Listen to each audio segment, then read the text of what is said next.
कहानी सुना। अरे सुनाता हूँ भाई, सुनाता हूँ, कहानी भी सुनाता हूँ। कहानी सुनोगे? अच्छा, सांस ले लूं थोड़ी सी, बहुत दूर से चल के आ रहा हूँ। अच्छा तो ये बताओ कि कौन सी कहानी सुनोगे? चोर की कहानी? ठीक है, मैं एक ऐसे चोर की कहानी सुनाता हूँ जो सच बोलता था। हुआ ना आश्चर्य? अरे सच बोलने वाले चोर की कहानी। हाँ तो ध्यान से सुनना। एक बार की बात है, एक राज्य में एक चोर रहता था।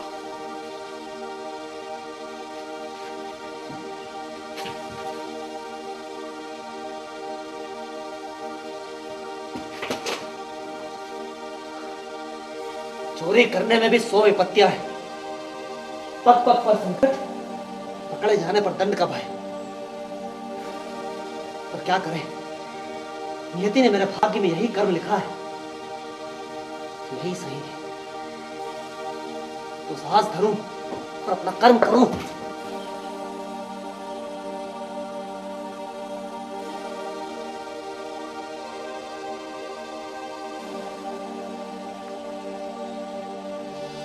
शासन करना कोई सरल कार्य नहीं है। केवल सिंहासन पर बैठकर न्याय करने से प्रजा का दुख नहीं जाना जा सकता। प्रजा का दुख जानने के लिए उनके बीच जाना होगा। बस इसी प्रयोजन से आज मैं वेश बदलकर प्रजा का हाल जानने निकला हूं।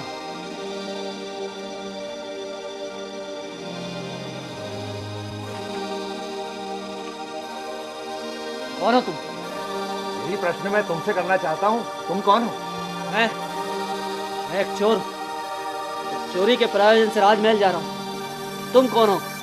मैं भी एक चोर हूं, तो चोरी करने निकला हूं, लेकिन असमंजस में हूं। कहां जाऊं? तो चलो हम लोग मिलकर राजमहल में चोरी करते हैं। जो भी मिलेगा बांट लेंगे। ठीक है भाई, ये भी सही। एक चलो। से भले दो।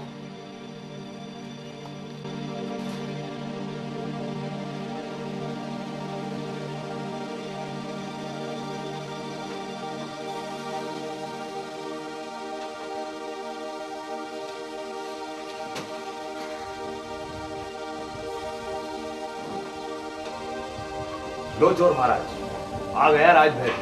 चलो ऊपर चल के राजा के खजाने में हाथ साफ करते हैं। क्या आवश्यकता है मित्र? देखो, इस स्तंभ पर 3 हीरे लगे हैं। हमारा काम तो इनसे चल जाएगा। मेरा नियम है कि मैं आवश्यकता से अधिक लालसा नहीं रखता। अरे तुम चोर हो या साधु संत? क्या फर्क पड़ता है, कुछ भी हो।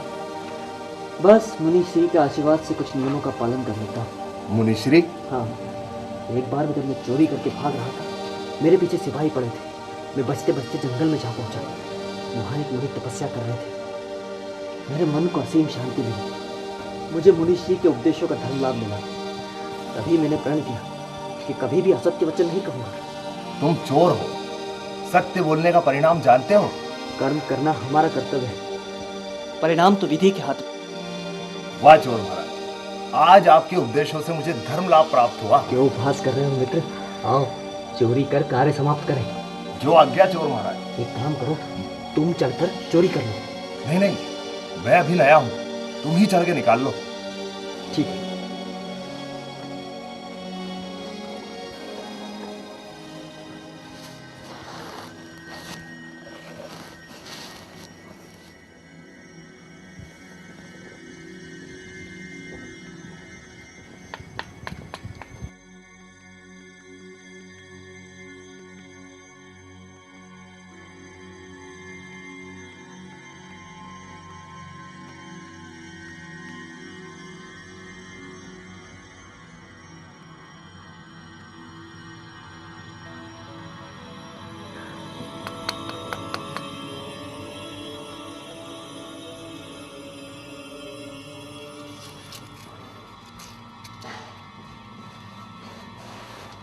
ये क्या मित्र, एक हीरा क्यों छोड़ दिया?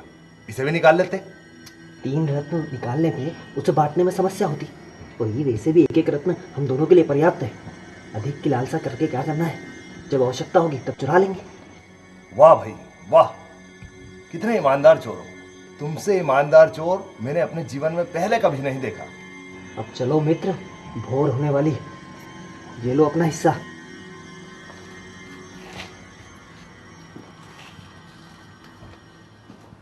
क्या हमारे राजमहल में चोरी? हमारे राज्य में ऐसा कौन दुस्साहसी है जिसने हमारे महल में चोरी की है? महामंत्री। जी महाराज। आज सूर्यास्त से पहले उस दुस्साहसी चोर को हमारे समक्ष प्रस्तुत करो, अन्यथा सारे सुरक्षा कर्मी दंड के भागीदार होंगे। जो आज्ञा महाराज। सेनापति, जयद्रथ नामक उस प्रसिद्ध चोर को तुरंत बंदी बनाकर लाओ। हमारे राज्य में ऐसा दुस्साहस वही कर सकता है। जो आज्ञा मंत्री जी।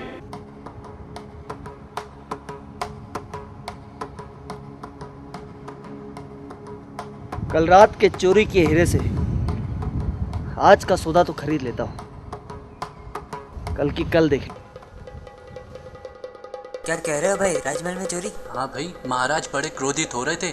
उन्होंने आदेश दिया है कि चोर को सूर्यास्त होने से पहले नहीं पकड़ा गया तो सभी सुरक्षा कर्मी राजदंड के पात्र होंगे। यह तो बहुत बड़ी समस्या है हाँ, भाई। चलो चलो भाई चलो।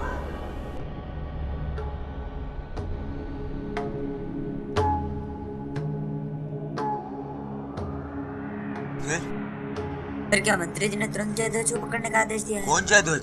वही प्रसिद्ध चोर जो पलक झपकते ही माल साफ कर देता है। हाँ वही, राजा के सिपाही से खोज रहे हैं। फिर तो उससे मृत्युदंड मिलना तय है।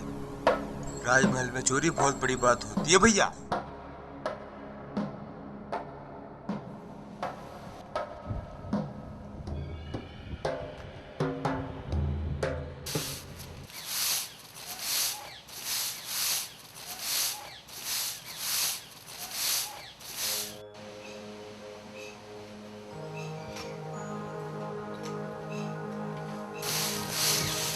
कहाँ है जयध्वज?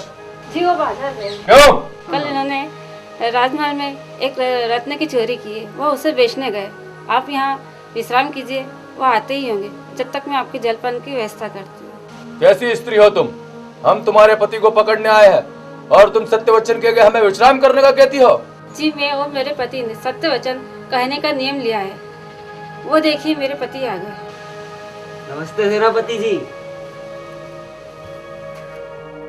क्षमा करें सेनापति जी, आपको आने में कष्ट हुआ।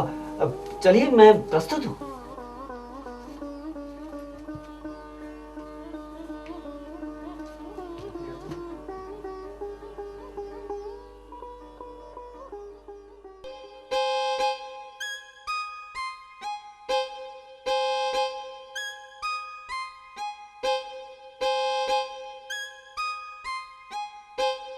कैसा मूर्ख चोर निकला। 2 रत्न निकाल लिए, एक शेष छोड़ गया।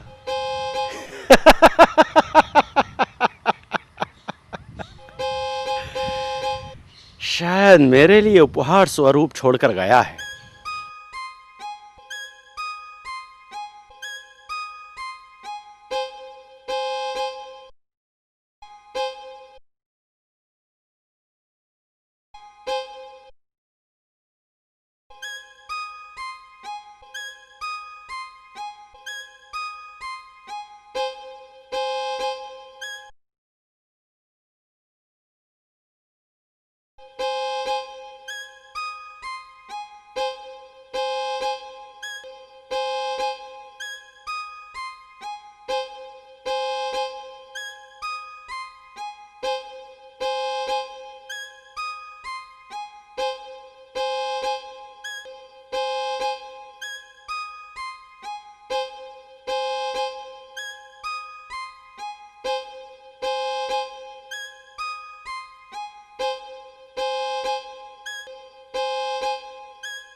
चलूं, सूर्यास्त से पूर्व राज दरबार पहुंचना है।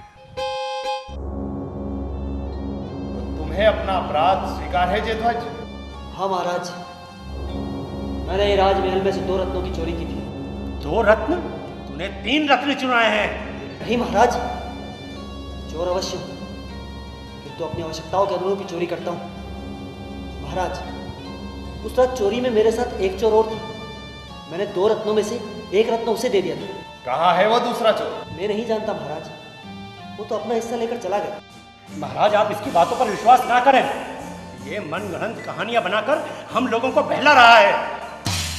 वो घोड़े लगवाइए महाराज, सब सच सच बोलने लगेगा। महाराज आप चाहे मुझे कोड़े लगवाएं या प्राण दंड दे दें, लेकिन मैं सत्य कहता हूँ, उस रात मैंने केवल 2 ही रत्न चुराए थे।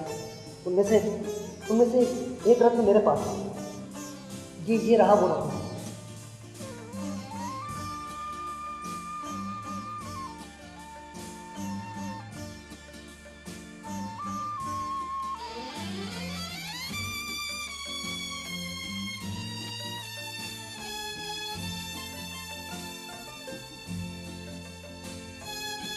यही वो वस्त्र है जो उस रात उस चोर ने धारण किए थे? हाँ, यही तो पहना था। और ये रहा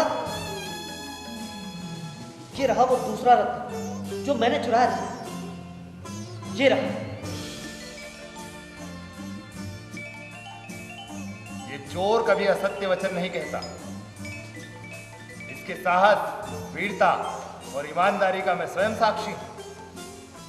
क्यों चोर महाराज, कैसी रही? महाराज हाँ, वो दूसरा चोर मैं ही।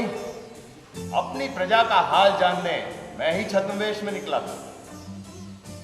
और उस तीसरे चोर के बारे में भी मुझे जानकारी है मंत्री। कहिए, क्या दंड दिया जाए उसे?